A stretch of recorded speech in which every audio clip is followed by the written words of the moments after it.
This may be a review for you. However, I like to go over the parts of the cello. Important pieces, first, the bridge, fingerboard. We need to orient to these when we're bowing. So bowing closer or even over the fingerboard is going to produce a softer tone, and a brighter tone will occur closer to the bridge. Now, the strings go over the bridge.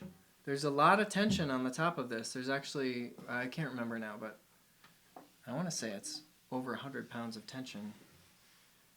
It's like, you know, standing your 6-year-old on top or something. The strings go to the tailpiece, which has fine tuners, may or may not have fine tuners. And all the way, this is a wolf eliminator. If your cello is inhabited by wolves, it keeps them away. Strings go all the way up to the nut, through into the peg box, around the pegs.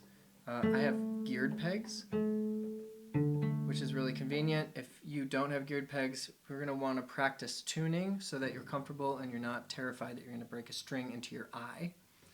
So I'll add another video on that. We have the scroll, and we mentioned the fingerboard.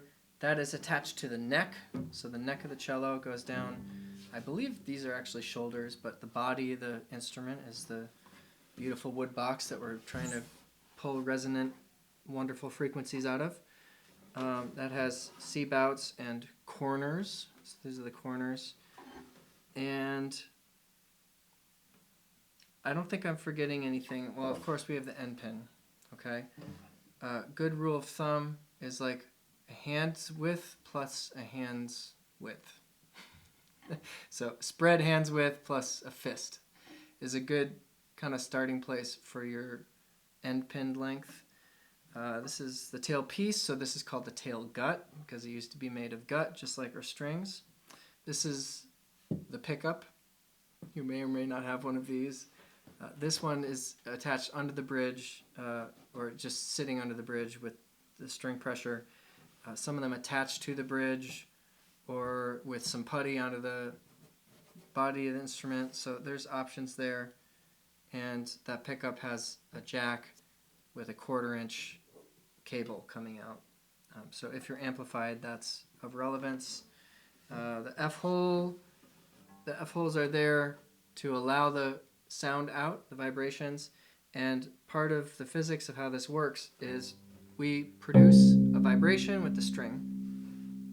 That vibration is transmitted down the bridge, and the bass foot of the bridge, right, which is on the low end of the instrument, has a bass bar on the inside, and that goes vertically like about this far. Okay, so there's a piece of wood called the bass bar, and you can see it in there.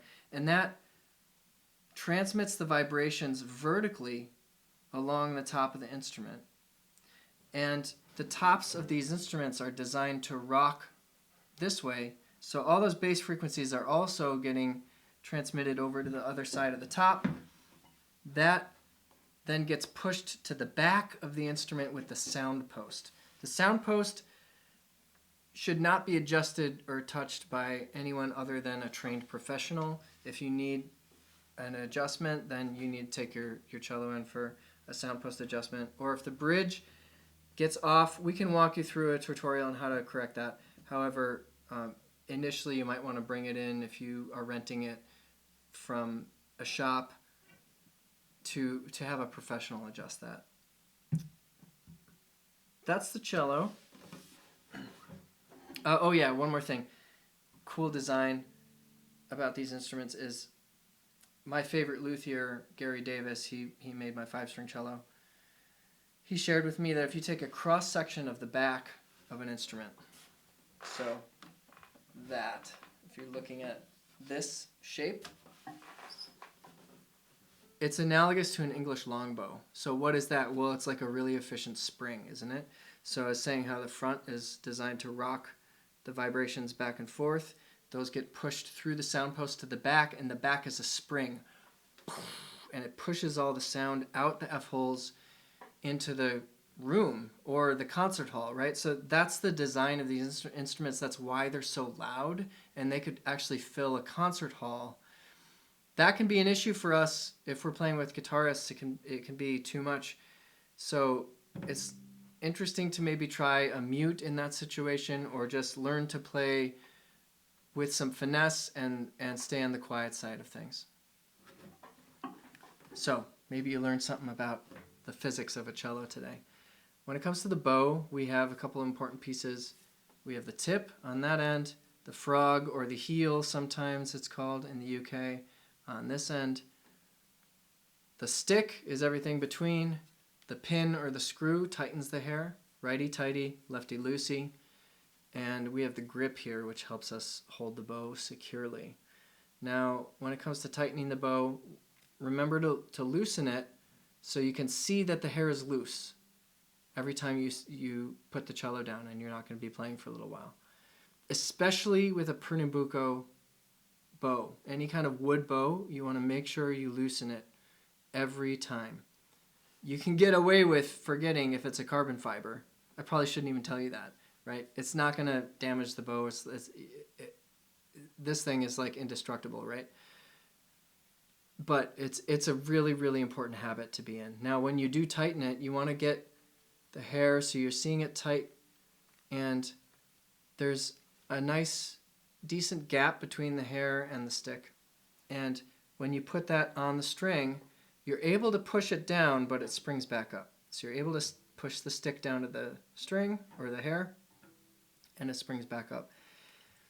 If you start to lose this concave shape, it's definitely too tight. So if you're tightening your bow and it starts to look like this, where it's almost parallel to the hair, or even worse if it's convex, right? We want that concave shape still there, but tight enough to give us a little bit of tension against the string.